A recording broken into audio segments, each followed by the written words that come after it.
முக்காலம் குளித்தாலும் காகம் கொக்காகாது. இதுதான் பழமொழி. கதை என்னன்றத பார்க்கலாம் வாங்க.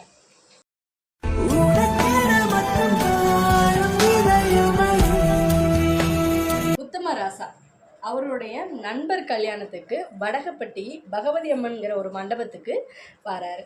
அவர் நண்பருடைய இல்ல திருமண விழாவிற்கு வந்துட்டுருக்கிறாரு. வரவழியில் ஒரு 20 வயது மதிப்புள்ள ஒரு வாலிபன் வந்து, ஐயா ரொம்ப பசிக்குது, ஏதாவது பணம் தாங்க, நான் ரொம்ப பசியில் இருக்கேன்னு சொல்லிட்டு யாசகம் கேட்டுக்கிறாரு. அப்போது வந்து உத்தமராசா சொல்கிறாரு, ரொம்ப இலகுன மனசுடையவர், ரொம்பவே இறக்கப்படுவார், எல்லார் மேலேயும் ரொம்ப இறக்கப்படுவார், உண்மைத்தன்மையை அறியாமல் இறக்கப்படுற ஒரு ஆள் தான் உத்தமராசா. இப்போ என்ன சொல்கிறாருன்னா, என் நண்பன் வீட்டு திருமணத்திற்கு போகிறேன், நீ அங்கே வந்தால் இப்போவும் உன் பசி ஆறலாம், அதன் பின்பு உன் நிரந்தர பசிக்கு தீர்வு நான் சொல்கிறேன் அப்படின்னு சொல்லிட்டு என்ன பண்ணுறாருன்னா, உத்தமராசா அந்த பையனை கூட்டிகிட்டு போகிறாரு. மண்டபத்துக்கு போகிறாங்க. நண்பன் வரவேற்கிறாரு. நண்பன் கேட்குறாரு, கூட வந்திருக்கிற இவர் யார் அப்படின்னு சொல்லிட்டு. அப்போ அவர் சொல்கிறாரு, எனக்கு மிகவும் நெருங்கிய நண்பன் அப்படின்னு சொல்கிறாரு.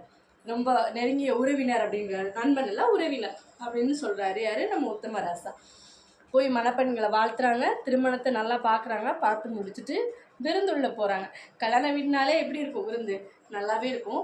2 பேரும் நல்ல விருந்து ஒன்று முடிச்சுட்டு, உத்தமராசா கொடைக்கானல்லேருந்து வந்ததுனால ரொம்ப டயர்டாக இருக்கிறாரு. அதனால் அவர் என்ன சொல்கிறாருன்னா, நான் மண்டபத்தில் உள்ள ஓய்வறையில் சிறிது நேரம் ஓய்வு எடுக்கிறேன்னு சொல்லிட்டு அந்த வாலிபர்கிட்ட சொல்லிட்டு போகிறாரு. இந்த நேரம் அந்த வாலிபர் என்ன பண்ணுறான்னா, அங்கே உள்ள மணப்பெண்ணுடைய நகை என்ன பண்ணிட்டான்னா திருடிட்டு ஓட முயற்சி பண்ணியிருக்கான்.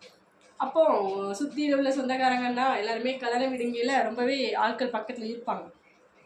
எல்லாரும் அவனை ஓடி போய் பிடிக்க போகிறாங்க. போகும்போது ஒரே சத்தம், அவனை பிடி அப்படின்னு சொல்லி ரொம்ப சத்தம், விடாதீங்க, பிடிங்க அப்படின்னு சொல்லிட்டு மண்டபத்தை ஃபுல்லாக பயங்கர சத்தம் கேட்டுருச்சு. இதை உறங்கிட்டு இருந்த உத்தமராசா, தெரியாது எந்திரிச்சு வந்த உத்தமராசா, என்ன சத்தம் அப்படின்னு கேட்குறாரு. அப்போது என்ன சத்தமா? உங்கள் கூட வந்த அந்த வாலிபன் தான் பெண்ணோட நகையை திருடிட்டு ஓடுறான் அப்படின்னு சொன்னோடனே உத்தமராசாக்கு எதுவுமே புரியல. என்ன சொல்கிறீங்க அப்படின்னு சொல்லிட்டு அந்த டைம் அந்த திருடரையும் பிடிச்சிட்டாங்க. பிடிச்சி கொண்டாந்து உத்தமராசா முன்னாடி நிப்பாட்டுறாங்க. அவன் சாப்பிட்ட உணவெல்லாம் வெளியில் வந்துருக்கும், விருந்து சாப்பிட்ட உணவெல்லாம் வெளியில் இருக்கும். அந்த அளவுக்கு என்ன பண்ணியிருக்காங்க, மண்டபத்தில் உள்ளவங்க எல்லாரும் சேர்த்து அவனை அடி நொறுக்கி எடுத்துட்டாங்க. அடித்து ரத்தமாக வர ஆரம்பிச்சிச்சு, மூஞ்செல்லாம் ரத்தம், போட்டிருந்த சட்டை வேஷ்டி எல்லாம் கிழிஞ்சு போச்சு.